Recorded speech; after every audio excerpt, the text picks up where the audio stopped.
When it comes to IT, did you know that you have options? A lot of business owners don't understand that the technology, from a security perspective, or just generally the technology that they use, they have options for on.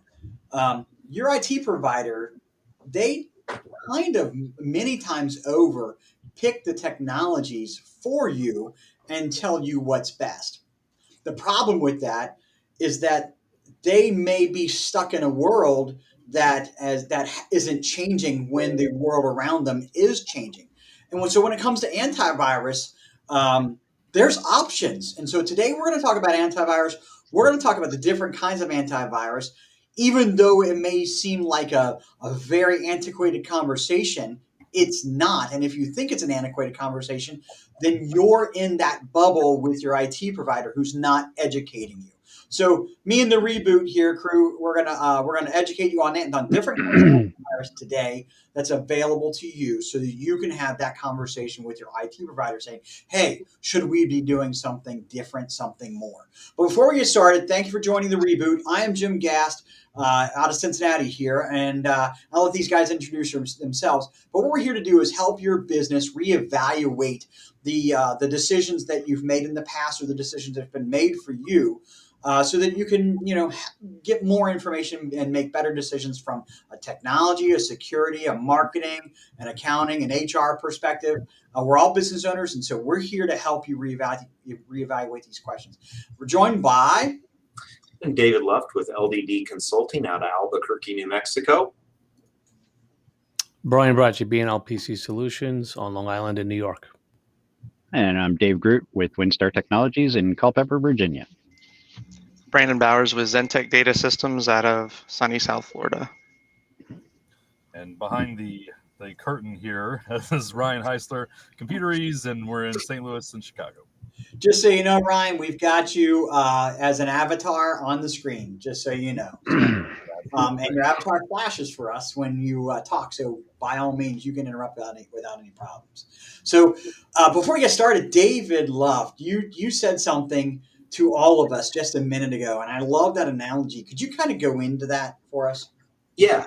So when talking about antiviruses, previously they used signature-based, which would look for certain lines of code within it. And an example of that is if you go into a post office and you see a picture of a guy in there that the police are looking for, you walk out into the parking lot and you see him and you're like, whoa, that guy's a bad guy. Let's call the police right away.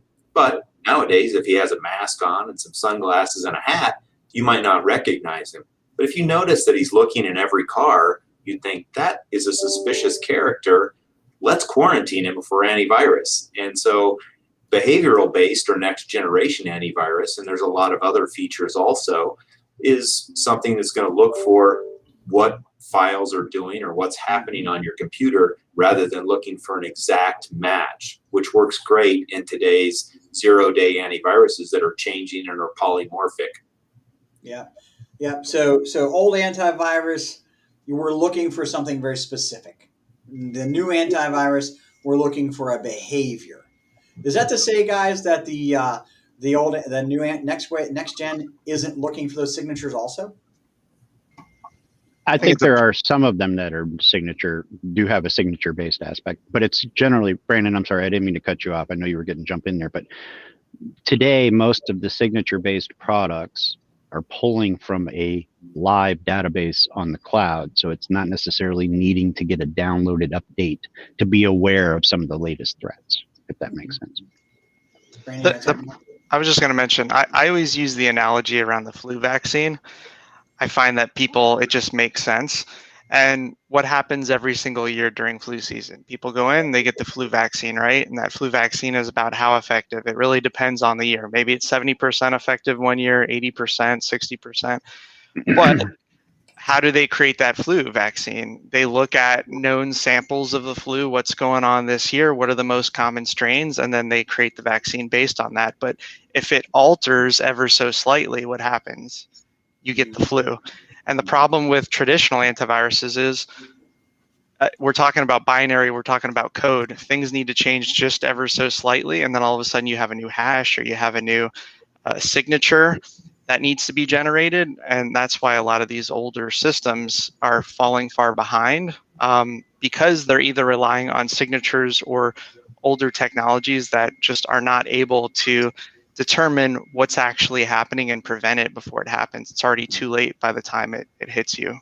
Right, I mean, I'd like to say, in reality, I think the misconception out there for the business owners and just the general population, we're not combating viruses anymore. Viruses is not the problem. The problem is two things, or there's a lot of things, but in this vein, it's malware, right? Which is different than a virus. It has behaviors, it's got processes, it's got, potential steps that it can take and execute. But, more importantly, like now the hackers are living off the land, meaning they're coming into machines, they're breaching a network, and they're using tools that are built into the Windows operating system or that are built into your network that are there for the purpose of administering and doing the things that you do in a network every day. And so an antivirus product doesn't suspect anything with that, right? Like that's just like, hey, the administrator's in there doing what they do. With this new next gen stuff, we're talking about behavioral analysis, we're talking about artificial intelligence, we're talking about watching what it is that those scripts are doing and then determining is that a good thing or a bad thing. right. And then I think isolating that Mhm. computer endpoint host rather than quarantining the file Right. is a major Stops it from differentiator spreading. between the two. Yeah. Yeah, and that's what it used to do. Is that's all it did was just say, "Hey, file, stop doing what you're doing. Right. We're going to lock you up. We're not going to let you do anything." And now, in the next generation of software, the next generation of antivirus, whatever you want to call it, because there's a lot of acronyms we're going to talk about. Okay, whatever level it is, now we can actually isolate the computer from the entire environment, right?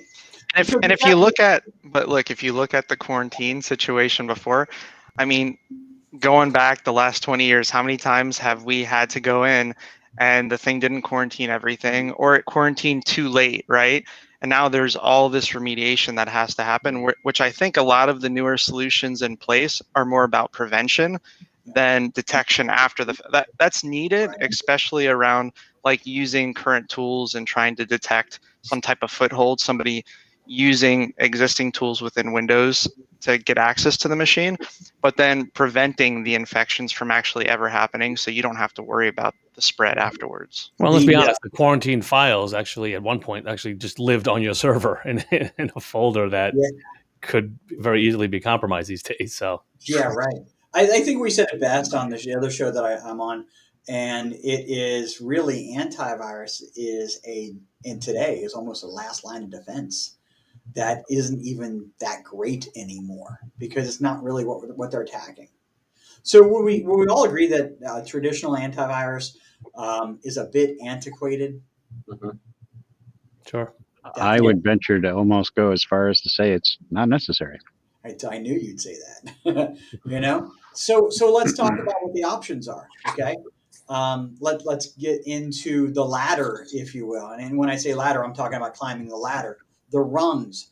Obviously, traditional antivirus that is you install it, you set it, and you forget it and hope it's doing its job. That's like the lowest level. That's what we're talking about or talking against today. Would you all agree we're really kind of talking against it? Right. Yep. The next level of that is a central. And by the way, there's two types. There's one that's like installed on every computer, and they don't talk, they don't work together, not centrally managed. Right. And then the next rung up is the one that's centrally managed. Okay. You guys, we can talk about examples of it. Would you guys say that a web root is that centrally managed antivirus solution? Not exactly next gen, although some features of next gen functionality in it. Yeah, I mean, it certainly has a management aspect to it. I think an example of something that people use quite often that isn't is the Windows Defender, right? What's built into Windows. Yeah. You see that quite commonly in small business, and I don't know that that's so terrible per se, but they're just leaving it to chance, right? That's the problem. They don't know the status of that. I'm not saying Defender's good or bad or indifferent. I'm not going down that road. Yeah. What I'm saying is, if you're going to use that as your product, you need to know that it's doing what it's intending to do. And today's not about disparaging any particular product. Today is about differentiating, comparing, right. contrasting them. Well, really quick, just to talk about the centralized thing for a second. I mean, most AVs can be done either way. Like somebody could go to Best Buy, buy WebRoot, because I'm only using WebRoot as an example because you mentioned WebRoot, but can buy WebRoot, just install it on their computer, and there's zero centralized aspect to it. Yeah. Or, you know, ideally, if you're a business, you're buying a business grade AV, which pretty much any business grade AV is going to have some form of centralized management. And what you're getting at it, I mean, I would argue that it is a requirement personally for me, David, because if you don't have that, again, I'm not saying go throw away your antivirus. That is not what I'm you wanting you to can't take enforce policy across your organization, and that's like critical. And also, where are you going to get those centralized alerts? Like who's looking at that endpoint machine that just, you know, I installed antivirus from Best Buy on my computer, and now you're relying on a user or somebody there to say, hey, a pop-up is happening, I need somebody to look at this. I mean, that becomes a bigger issue. We know David, let me go a little further. Clicks, go ahead, Ryan. Right? Go ahead, Ryan. Yeah, so my 2 cents with this is I agree with where Brandon's going. I didn't know if you were going to go there next, Jim, but you know, having everything centralized in one management portal is great, but then if nobody's actually watching that management portal, well, then doesn't do any good either, right? Because you're never going to, as the business owner or the manager of the business or whatever, you know, the only way that you'd know is if somebody gets some kind of a pop-up or notification on their computer that says, hey, I just blocked this bad file and it seems like you're infected. And then that person actually goes and tells someone, right? Or I guess maybe, I don't know if, you know, in a non-MSP environment, when those cloud solution would actually notify a person, a manager. But then again, if you're not an IT person, what are you going to do about it? Like, do you know how to respond? If you get some kind of an alert that says, hey, you've got something funny going on here, like, do you know what to do? So the management is one thing, but you have to actually have somebody who really monitors the endpoint or the antivirus product so that you can actually take some kind of action. You know, it just isn't automatically done on its own. And the other advantage to that is, as a managed service provider, you're then scaling up so that you can have one person managing 50 clients. That's going to reduce the cost to your clients, and you're going to get better service. And you can also throw policies out through all of your organizations, and you can segment them in different ways so that certain segments of your population can have certain controls and other ones can have looser controls depending on what they need.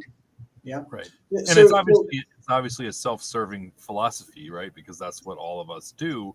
But when you really think about it, what good does it do you with all of these new threats that are out today if you have a WebRoot that you bought from Best Buy and it's all managed in one portal?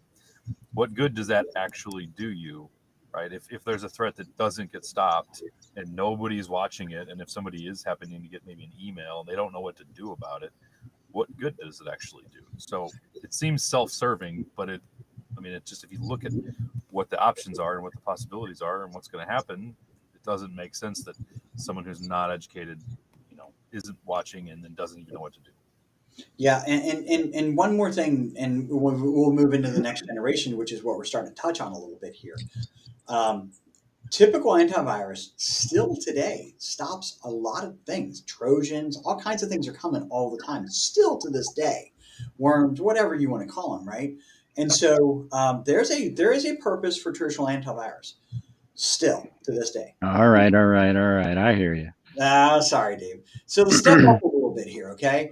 And then we get into a little bit more advanced, right? Not just centrally managed, but also centrally managed and monitored, outsourced, monitored. And I'm not talking about necessarily by an MSP.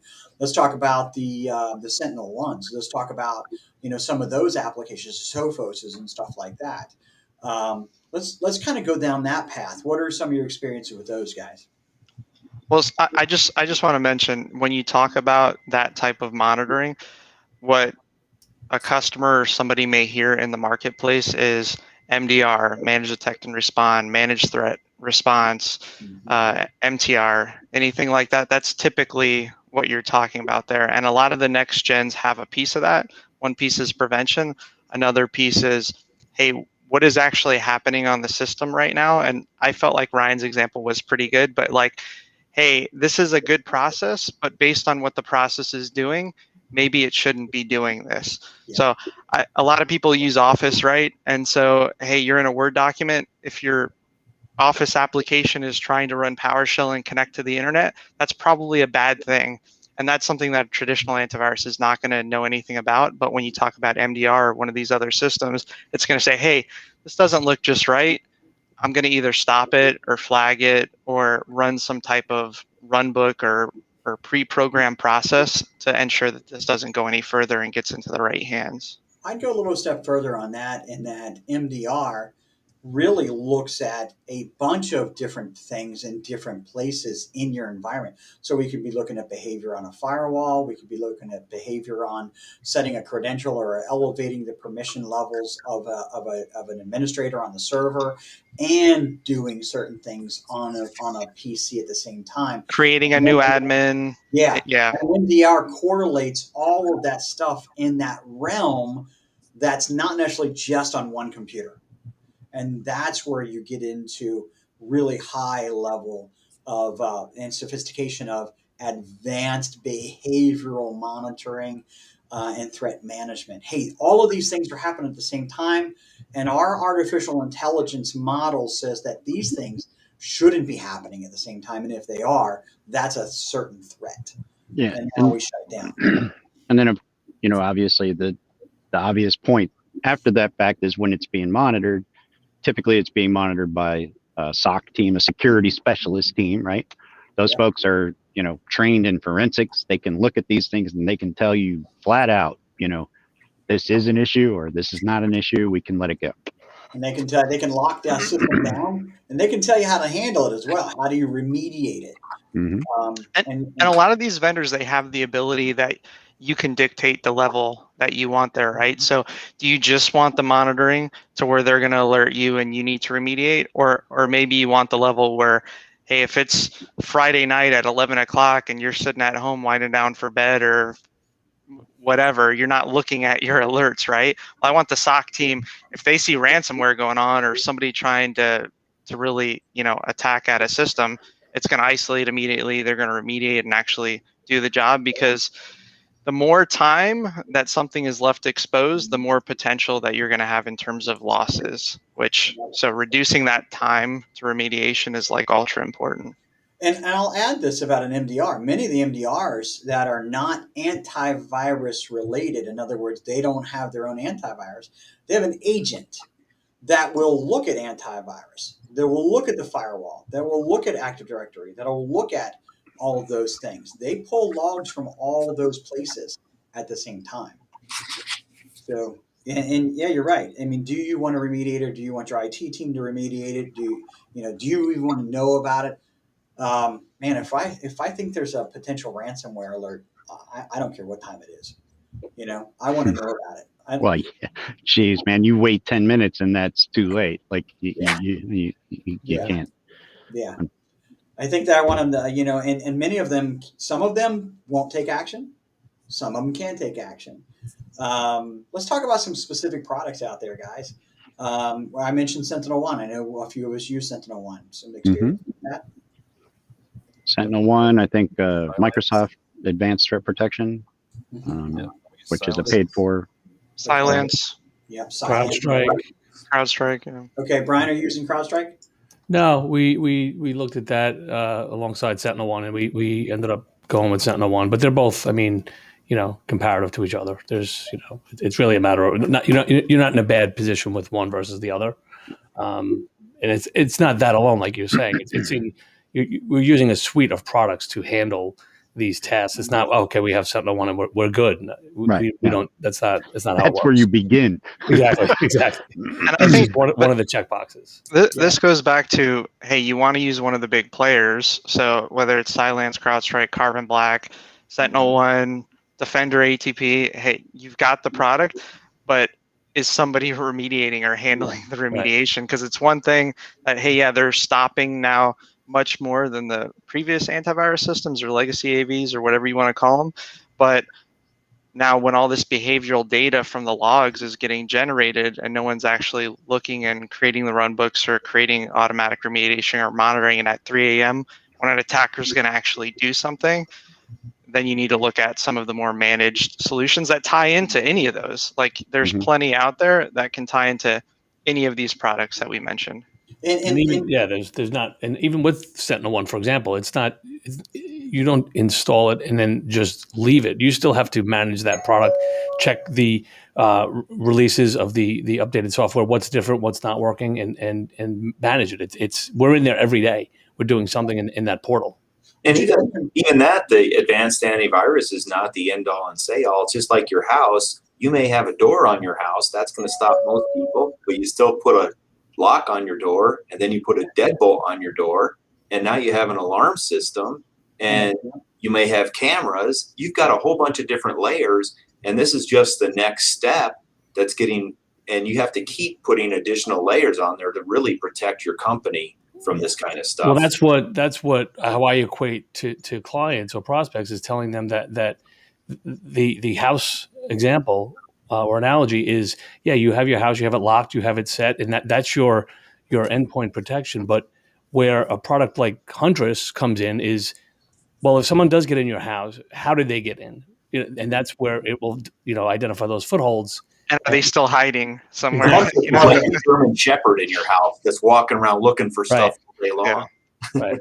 Hey, Jim, I would. I think we should kind of step back just a bit and say, because we're all talking about some like super technical things that most people, if they heard this, would be like, "What in the world are these people talking about?" Right. But I think at a very, very core, like basic level, I hear from a lot of prospective clients that, well, we're small and there's nothing to get, and we don't really need that much security. And, we're talking about all these layers, and most people, when I talk to them, they think we have Windows Defender, we're good, right? And so many times that's all they have, and they think that they're fine because they don't have anything to steal in their eyes, right? And because nothing's ever happened. Right. Yeah. Oh, yeah. That's even the worst thing, right? Nothing's happened, therefore nothing will happen. And so I think it would be good to just kind of address that topic real quick of like, if you think you don't need these things, then you're the next victim, right? And if you think you don't have things that a hacker wants to steal, you are dead wrong, right? I mean, there's so many things that a hacker would love to take from you, even if you're a 2-person company, or if you're a 20 or a 50 or 100-person company, they don't care, because there's no real cost to a hacker to get money out of you. There's no effort to a hacker to get money out of you. I mean, why would they they don't discriminate. They could care less. They're throwing a net out. They're just looking for anything they can get. They're looking for the low-hanging fruit. Who's the easiest person to compromise? It's the person that's using Windows Defender and a firewall from Comcast or whoever your ISP is, and absolutely nothing else. And while all those things are important, what's really the low-hanging fruit is the untrained employee on what security is out there and how to just double-check things to make sure that emails aren't phishing emails and the phone call isn't a scam. You've got to do employee training as well. Well, I think this goes back to layers. Yeah. You need to use the onion approach. You need to, just start layering in the protection, because once they get on the inside, it's very difficult to find that. And yeah, there are solutions, but before it even gets to that point, and now we're really going someplace else, but you want to have the antivirus, you want to have the firewall, you want to have all these different things in place, because when you don't have that, you are the low-hanging fruit, and it makes you the easy target. I think Ryan's point is this, guys. That it's not that they care about the credit card information. It's not that they care about the Social Security number. They don't care about that stuff anymore. I mean, yeah, that's icing on the cake, right? What they care about. But they make almost no money off of that. Yeah, but they care that you care about that and that you need that. Not only that to work. You need your servers to work. So they're locking that stuff up. You can't afford for that data to be exploited unless you pay me. Right. Look, a couple of things there that you guys are throwing out, all kinds of really good information. I mean, if you have centrally managed advanced endpoint protection and you have an IT team and then I still say you should be getting a third party opinion of whether or not that product is being used correctly and configured properly. Because just because you install the executable doesn't mean anything. If your antivirus isn't configured to watch for large amounts of data leaving your network and saying something about it, then it's not going to do that. So you got to make sure you're covering all those bases, and it's really very easy to just test the waters and see where you're at. And guys, we're actually over by 5 minutes. I think it's a valuable conversation. But with regard to time, today was about rebooting on antivirus, right? And making sure, essentially, I would say, not to keep your head in the sand any longer about what your options are. Know that you have options, and these options are important to be discussed. So, that's my one bit of advice as to how to reboot on this. Know their options, and know you should be talking about these options with your IT. Guys, you have some other things that you consider this is what a reboot's for on this? Mine is that you need to have it, right? You have to have this, regardless of what you think you don't have, what you don't have, or why no one would be interested in you. They are interested in you, and you do have things that they will figure out what those things are, and then they will try to take them. Maybe it's money that they take, or maybe it's your identity that they take and use it against you for your vendors or your clients, or maybe it's money that they get you to pay them by extorting you somehow. But just take it seriously is number one step, right? And find a good product, make sure it's managed, and have the conversation with your MSP, your IT support company, whoever it is. Just have the conversation and just make sure that you're at least semi versed on the subject. You don't have to know it all. You Nope. just need to have the conversation. Know that there are options, and know that if you're not hearing the options, then you need to start. If you're sitting there with McAfee on your computer and think you're good, it's time for a conversation. Yeah, I'd say. All right, guys. Any last thoughts? That's all I got. I think we effectively rebooted on antivirus today. So again, this is the Reboot crew. We're on every other Wednesday at 1:30 Eastern time. You can find us here. You can find us on YouTube. And guys, thanks a lot. I really appreciate it. We appreciate you taking the time to watch and listen. So Thanks, Jim. Have a great day. Thanks, guys. Yeah.